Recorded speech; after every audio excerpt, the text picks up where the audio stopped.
কবি নীরেন্দ্রনাথ চক্রবর্তীর লেখা কবিতা উলঙ্গ রাজা।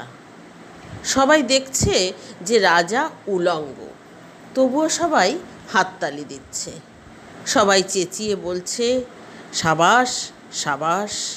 কারো মনে সংস্কার, কারো ভয়। কেউ বা নিজের বুদ্ধি অন্য মনিবের কাছে বন্ধক দিয়েছে, কেউ বা পরান্নভোজী, কেউ কৃপা প্রার্থী, উমেদার প্রবঞ্চক। কেউ ভাবছে রাজবস্ত্র সত্যি অতীব সূক্ষ্ম, চোখে পড়ছে না যদিও তবুও আছে, অন্তত থাকাটা কিছু অসম্ভব নয়।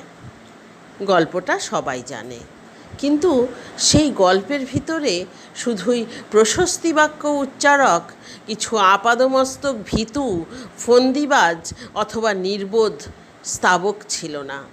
একটি শিশুও ছিল, সত্যবাদী, সরল, সাহসী একটি শিশু। নেমেছে গল্পের রাজা বাস্তবের প্রকাশ্য রাস্তায়।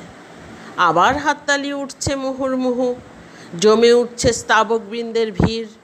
কিন্তু সেই শিশুটিকে আমি ভিড়ের ভিতরে আজ কোথাও দেখছি না। শিশুটি কোথায় গেল? কেউ কি কোথাও তাকে কোনো পাহাড়ের গোপন গুহায় লুকিয়ে রেখেছে? নাকি সে পাথর, ঘাস, মাটি নিয়ে খেলতে খেলতে ঘুমিয়ে পড়েছে কোনো দূর নির্জন নদীর ধারে, কিংবা কোনো প্রান্তরের গাছের ছায়ায়? যাও, তাকে যেমন করেই হোক খুঁজে আনো। সে এসে একবার এই উলঙ্গ রাজার সামনে নির্ভয়ে দাঁড়াক।